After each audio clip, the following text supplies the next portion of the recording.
This podcast is brought to you by Australia's LGBTQIA+ community media organisation, Joy. Keep Joy on air by becoming a member, a subscriber, or donate. Head to joy.org.au.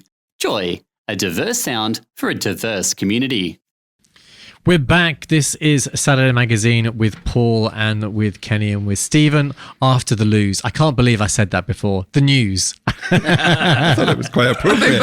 I know you were rushing off. So second hour this morning. And again, this is a Macca free zone. So if you just joined us, Macca is away in Singapore.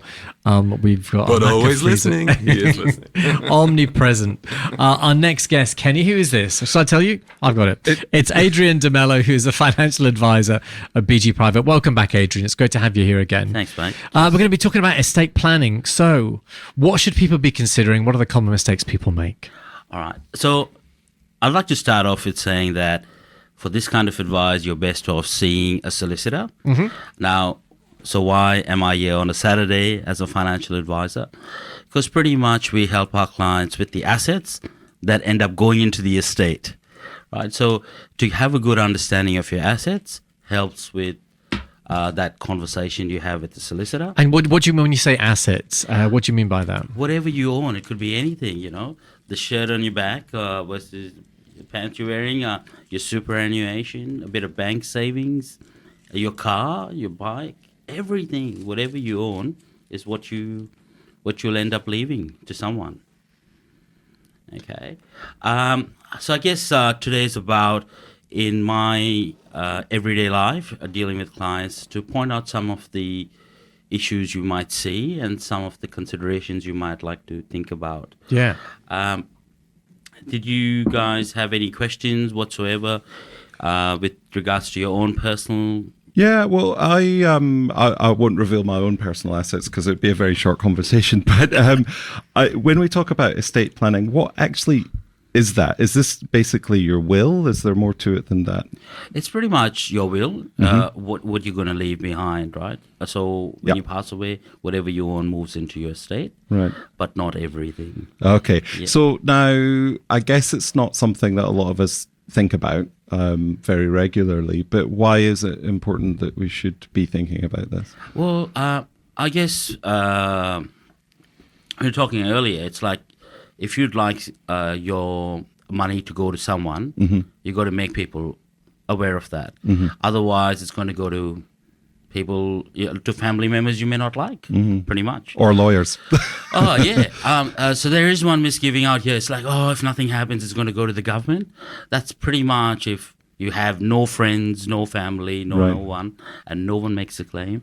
That's like the final end, but it just doesn't automatically go to the government if you don't have a will. So what sort of things I always find whenever I get involved in any sort of paperwork, I get a bit overwhelmed. Is there certain documents and things we should just organize and have ready? So before you make an appointment with the solicitor, they'll ask you to make a whole list of assets. If you have a financial advisor, they'll get in contact because the advisor should have a list of assets you have and the ownership. So you'll have that list. Otherwise, you're kind of wasting time. So you're best off going prepared, having a list of all your assets. And I think that's a really important thing to point out, because quite often when you go and prepare a will, it's not just about who is going to get the cash after I'm gone, to avoid the ambiguity that any other family member may want to make a claim on your estate. It's really simple things like list bank accounts. Where are the account numbers? What are the passwords to get into those individual accounts? Maybe don't leave this bit of paper lying around.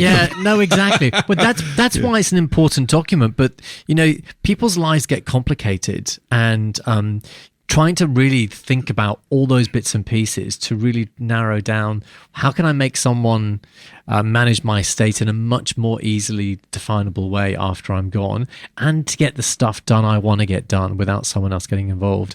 So that's the type of work that you can help with. Absolutely. Adrian. And just if you're going to get more complicated in estate planning, if you have young children, who's going to take over the care and stuff like that, those items go there, or in, I guess, appendices. So, Adrian, can I ask, just really quickly, if you don't mind, Kenny, because I'm quite interested in this. Lots of the LGBT community are childless. So, in your experience, where are their assets going? Where is their estate, or who's it going to? Well, that's exactly why you have a will, so you can make sure it goes to whoever you. But in your experience dealing with people from this rainbow queer community, where have you seen? Because if they don't have children, then is it going to their nieces and nephews? Is it going to their local charities? What, in your experience, have you noticed? I guess as you're coming towards the end of your life, you might need a bit of care and assistance. And in doing so, you might have a close friend that's helping you with that. So I've seen, in my experience, a couple of my clients, they've been acting as power of attorneys for their friends who have no one. Like they didn't get along with family members. You know, life's pretty tough with acceptance and stuff like that. So you've got this friend and pretty much you've gone, if you help me, whatever I have or whatever is left is going to go to you. So you have friends benefiting. You also have footy clubs and charities that you can make a nomination to. And this can all get quite emotional. You know, you're talking about the end of your life and relations with families and things. And say, for example, you know, you decide that you want someone other than a family member to be an executor. Have you got some advice around handling that sort of conversation? Generally, it's be as honest as possible. So you're dealing with it in your lifetime. It's not to find out, you know, when you pass away, then your friend or the person you've nominated is having to bang heads with family members who've gone, but no, you've influenced them in a certain way. They would have never left you. I was close to my brother or my cousin or whatever it might be. So you want to make sure that when you have these documents ready, you don't have to share all the contents with them, but let them know who you've put in place, who's going to be making the decisions, just to have less grief moving on. And that's just another good question, Kenny. I think you've got to think about who is going to be the person who is going to stand up for you, but also the person that's got the right mental and emotional capacity to actually try and work with the authorities, that when you've gone, they know how to handle the estate. Because it's, you know, it is a bit of work involved, and there is a bit of organisation to do, and you want to make sure you've got a person who can work with the lawyers and the rest of the people they need to work with. And can I say from experience as well, Paul, my dad, when he passed away a couple of years ago, we found ourselves in an absolute quagmire of passwords and accounts, and money ended up going into probate that it shouldn't have gone into, all because, and he knew he was terminal for quite a while. He had time to prepare, but yet he still didn't prepare certain aspects of it, and it caused a lot of problems. So I tell anyone, have your passwords, have your accounts. Just, it seems so counterintuitive because you feel that you're leaving evidence almost and exposing yourself, but it's really important to do that. From a first-hand experience, have everything in order. And suddenly, from someone who's traveled from overseas, you know, Australia's my second country. This is my home now, but excuse me, there's a lot of stuff that happened before, you know, I had a previous life before Australia. Oh, yeah. That you need to make sure. We're going to do a show about your previous life. That's I've already done that show.